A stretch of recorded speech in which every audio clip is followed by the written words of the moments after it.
শুভ সকাল বন্ধুরা। তো তোমরা সকলে কেমন আছো? আশা করছি যে যেইখানে আছো খুব ভালো আছো আর সুস্থ আছো। আজ নতুন আরও একটি ভিডিও তোমাদের সকলকে অনেক অনেক ভালোবাসা জানাই। আজকে হলো বৃহস্পতিবার আর এখন ঘড়ি কাটাতে সময় হয়েছে ওই সকাল 5:30। তো আজকের ব্লগটি আমি সকাল থেকেই শুরু করছি তোমাদেরকে সাথে নিয়ে। আশা করি আজকের ব্লগটি তোমাদের খুব ভালো লাগবে। তো চলো দেখতে থাকো। আজকে কিন্তু সকালে ঘুম থেকে উঠতে একটু দেরি হয়ে গেছে। ভেবেছিলাম একটু সকাল সকাল ঘুম থেকে উঠবো, কি জানো তো ওই যে একটু সকাল সকাল ঘুম থেকে উঠলে কিন্তু ওই যে একটু ঠান্ডা ঠান্ডাতে কাজগুলো কিন্তু বেশ ভালোভাবেই করা যায়। আর ওই যে একটু বেলা হয়ে গেলে না প্রচণ্ড কষ্টও হয়ে যায় আর ঘেমে অবস্থা কিন্তু একদমই খারাপ হয়ে যায়। তো যাই হোক, এইদিকে এই যে উঠানটাকেও ছাড় দিয়ে নিলাম আর রাস্তাটাকেও ছাড় দিয়ে নিলাম। আর কি জানো তো, সকালে যদি একটু তাড়াতাড়ি ঘুম থেকে উঠি না, ওই যে ঠান্ডা ঠান্ডায় সব কাজগুলো কিন্তু বেশ ভালোভাবেই হয়ে যায়। আর ওই যে বেলা করে ঘুম থেকে উঠলে কিন্তু সমস্ত কাজেই লেট হয়ে যায় আর সেই ক্ষেত্রে কিন্তু খুবই তাড়াহুড়ো বেঁধে যায়। যাই হোক, ওইদিকে উঠানটাকেও ঝাড় দিয়ে নিয়েছি। কি জানো তো, সকালে উঠে আগে উঠানটাকে প্রথম যদি ঝাড় দিয়ে নিই তাহলে ওই যে রোদের ভেতর আর উঠানটাকে ঝাড় দিতে হয় না। আর এখন যেহেতু 5টা মানে অনেকটাই সকাল, মানে একদম পুরো সকালই হয়ে যায়, সেই ক্ষেত্রে না আগে উঠানটাকে ঝাড় দিয়ে তারপরে ওই যে ঘরের সমস্ত কাজগুলো না টুকটুক করে সেরে ফেলি। এই যে এখন সোজা চলে এসেছি রান্নাঘরে। রান্নাঘরটা একটু পরিষ্কার করে নেব। যদিও ওই যে কালকে থেকে রান্নাঘরে মানে গ্যাসে রান্নাটা করা হচ্ছে না, সেই ক্ষেত্রে একটু ওই যে রাত্রেই রান্না করেছিলাম, কালকে না রাত্রে সিদ্ধ ভাত রান্না করেছিলাম। আর সেই ক্ষেত্রে গ্যাসটাকে একটু মুছেও নিলাম ওই যে একটু বাসন মাজা সাবান দিয়ে। আর এইদিকে এই মানি প্লান্ট গাছগুলোতেও না একটু ধুলো পড়েছে, সেগুলোতে একটু জলও দিতে হবে আর একটু মুছেও নিলাম। আর এই পাশে এই মানি প্ল্যান্ট গাছটা কিন্তু আগে একটু খারাপ হয়ে গিয়েছিল, কিন্তু এখন আবার বেশ ওই যে ফোট বেরিয়েছে। আর সত্যি কথা বলতে মানি প্ল্যান্ট গাছগুলো না দেখতে ভীষণই ভালো লাগে। তোমাদের কেমন লাগে সেটা কিন্তু অবশ্যই অবশ্যই কমেন্ট করে জানিও। তো যাই হোক, এখন এই গাছগুলোতে একটু জলও দিয়ে নিলাম। আর এই পাশে যে গাছটা ছিল না, ওই যে একসঙ্গে ছিল, সেটা তো আলাদা করে এই যে এই টবগুলোতে রেখেছি। আর গাছগুলো কিন্তু এখন বেশ ভালো হয়ে উঠছে। আমি না এই গাছগুলোর নাম যদিও জানি না, তোমরা যদি জেনে থাকো অবশ্যই আমাকে জানিও তো যে এই গাছগুলোর নাম কি। তো এই গাছগুলোর এই যে টবটাও একটু পরিষ্কার করে দিলাম আর এখন জায়গা মতো রেখেও দেবো। এখন এই যে রান্নাঘরটা একটু মুছেও নেব। জানো তো এই যে টেবিল ক্লথটা রয়েছে না রান্নাঘরে, এটাও না একটু ছিঁড়ে গেছে। ভেবেছিলাম এই সপ্তাহে কিনবো, কিন্তু ওই যে সেটা আর হয়ে উঠলো না। যেহেতু মেলাতে গিয়েছিলাম সেহেতু আর ওই যে কেনাটাও হলো না। ভেবেছি সামনের সপ্তাহে না এই টেবিল ক্লথটা পাল্টাতে হবে। এইদিকে এই যে এই মানি প্লান্ট গাছটা না সত্যি কথা বলতে ভীষণই ভালো হয়ে উঠেছে। আর গাছগুলোতে না ওই যে একটু জলও দিয়ে দিলাম। কি জানো তো, রোজ একটু জল দিলে বেশ ভালোই হয়। আর সেই ক্ষেত্রে এখন যে পরিমাণে গরম পড়ছে, তো সেই ক্ষেত্রে না রোজ একটু একটু করে জল দেওয়া হচ্ছে। কি জানো তো, ওই যে কাল থেকে যেহেতু মাটির উনুনেই রান্না করছি, সেহেতু না ওই যে বাসি কাজগুলো সেরে তারপরে ওই যে একদম রান্নাটা সেরে তারপরে না স্নানটা করছি। যেহেতু ওই যে উনুনে রান্না করতে গেলে না একটু বেশি গরম লাগে, আর সেই ক্ষেত্রে না ওই যে স্নানটা সেরে তারপরে ঠাকুর পুজোটা দিয়ে এই যে একটু বিশ্রামও পাই। আর সেই ক্ষেত্রে ওই যে আগে না স্নানটা করলে তারপরে রান্নাটা করতে গেলে না একটু বেশি কষ্ট হয়। তো যাই হোক, এদিকে রান্নাঘরটাও গুছিয়ে নিয়েছি। আর এখন একটু এই যে ঘরটাকে ঝাড় দিয়ে নেব। ঘরের ভেতরটা যদিও ঝাড় দেওয়া হয়ে গেছে, বারান্দাটা ঝাড় দিয়ে এখন মুছেও নেব।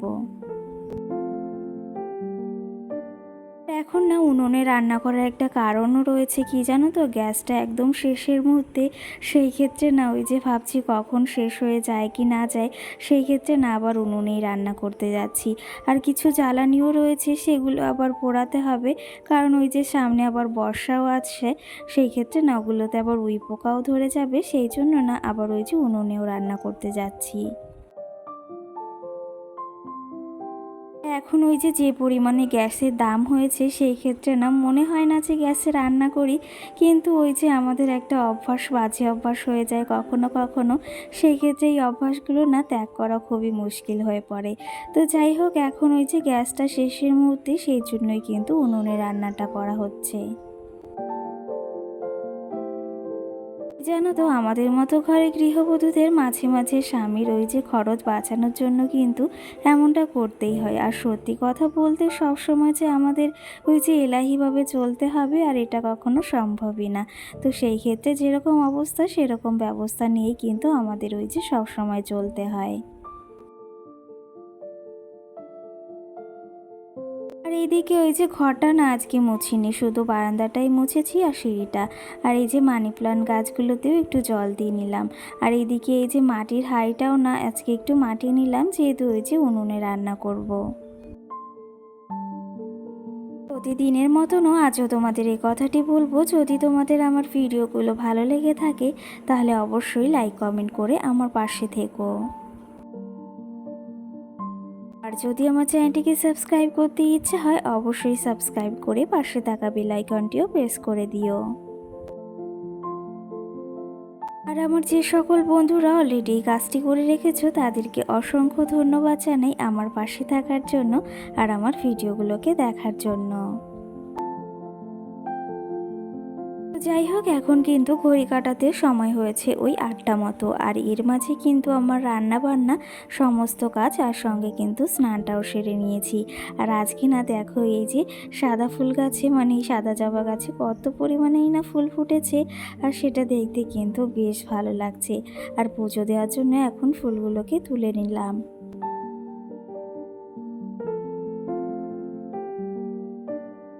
আর এই যে স্নান করার পরপরই না ঠাকুর ঘরটাকে লেপে নিয়েছি, যেহেতু আজকে বৃহস্পতিবার।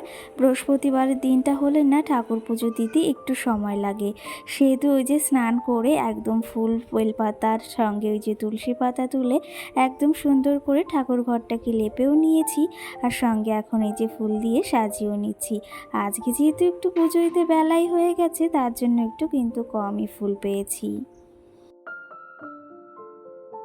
চলো তবে আজকে এই যে পুজোয় দিতে তোমাদের কিছু কমেন্টের রিপ্লাইও দেওয়া যাক। একটা দিদিভাই কিন্তু আমাকে কমেন্ট করেছে, তোমার কথাগুলো কিন্তু ভারী মিষ্টি। তো সেই ক্ষেত্রে সেই দিদিভাই থেকে বলতে চাই যে আমার কথাগুলো যে তোমার ভালো লেগেছে, এটা শুনেও না আমার ভীষণ ভালো লাগলো। আর সত্যি কথা বলতে তোমাদের এই কমেন্টগুলো দেখে না আমার কিন্তু ভীষণই ভালো লাগে। আর সঙ্গে কিন্তু আর একটা কমেন্টও এসেছে, একজন কমেন্ট করেছে আমাকে, দিদি ভাই আমি তোমার রোজ ভিডিও দেখি কিন্তু আমি তোমার উপর রাগ করেছি, কারণ ওই যে আমাকে কমেন্ট করে সেহেতু রিপ্লাই দেওয়া হয় না বা ওনার কথা বলা হয় না, সেই ক্ষেত্রে কিন্তু উনি রাগও করেছে। তো সেই ক্ষেত্রে দেখো, সব সময় তো সবাইকে রিপ্লাই দেওয়া হয় না, সেই ক্ষেত্রে তোমাকে আজকে দিয়েছি। তো তুমি যদি এতে খুশি হও অবশ্যই কিন্তু কমেন্ট করে জানিও। তো যাই হোক, এইদিকে রান্না বাড়া সেরে মাম্মামের খাবারটা না আগেই ওই যে পুজো দিয়ে এসে বসিয়েছিলাম, তো সেটাও হয়ে গেছে আর সঙ্গে একটু চাও বসিয়েছি। আর এই ফাঁকে ওই যে যাব ঘরে একটু বিছনাটাও তুলতে, ঘরে এই যে বিছনাটা তুলে আবার বাদবাকি কিছু কাজও রয়েছে। কি জানো তো, একটু আগেই মা ফোন করেছিল বাবার বাড়ি থেকে, আর সঙ্গে কিন্তু দাদাও ফোন করেছিল যে এসে ঘুরে যা। ওই যে ভেবেছিলাম একটু ঘুরে আসবো, সেহেতু শরীর খারাপের জন্য আর হলো না। তো জানো তো, বড়দাদা এসেছে, সেই জন্য সকালে ফোন করেছে যে এসে ঘুরে যেতে। তো ভেবেছি আজকে না বাবার বাড়িতে যাবো। জানো তো, ভাবছি এক মনে যাই, আবার ভাবছি এক মনে যাই না। কি জানো তো, ওই যে কটা দিন আগে যে পরিমাণে শরীর খারাপ হয়েছিল আর সংসারের যে হাল হয়েছিল, সেটা ছেড়ে না আর যেতেই ইচ্ছা হচ্ছে না। কিন্তু ওই যে বেশ কটা দিন পর না দাদাও এসেছে, আর কি জানো তো, বাংলাদেশ থেকে আমার কাকার মেয়ে আর জামাইও এসেছে। সেই ছোট্টবেলাতে কবে দেখেছি মনেও নেই, তো সেই জন্য ভাবলাম না একটু ঘুরেও আসি। জানো তো সংসার এমন একটা জায়গা যার মায়া ত্যাগ করা কিন্তু খুবই কঠিন। তো সেই ক্ষেত্রে বাধ্য হয়েই না আজকে যেতে হবে, কিন্তু ওই যে কিছু করার নেই, সব কিছুই না সামলাতে হয়। মেয়ে হয়েছি যখন এই দিকটাও দেখতে হবে, সঙ্গে ওই যে মা রয়েছে, দাদারাও এসেছে, সেটাও তো অবশ্যই দেখতে হবে। তো যাই হোক, বাধ্য হয়ে আছি, কিন্তু আমাকে যেতেই হচ্ছে। আর এদিকে কিন্তু আমি পুরোপুরি রেডিও হয়ে গেছি, এখন আবার ওই যে বেরোতেও হবে। তো বন্ধুরা, এদিকে দেখতেই পাচ্ছ রেডি হয়ে গেছি একদম। আর আজকে এই কুর্তিটা পরেছি আর সঙ্গে এই যে প্লাজো প্যান্টটা পরেছি।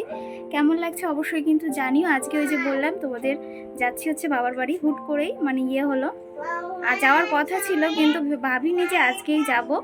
আর কালকে আবার ভাই চলে যাবে, সেই ক্ষেত্রে ভেবেছি যাব না। আবার ভাই বলছে ঠিক আছে তুমি যাও।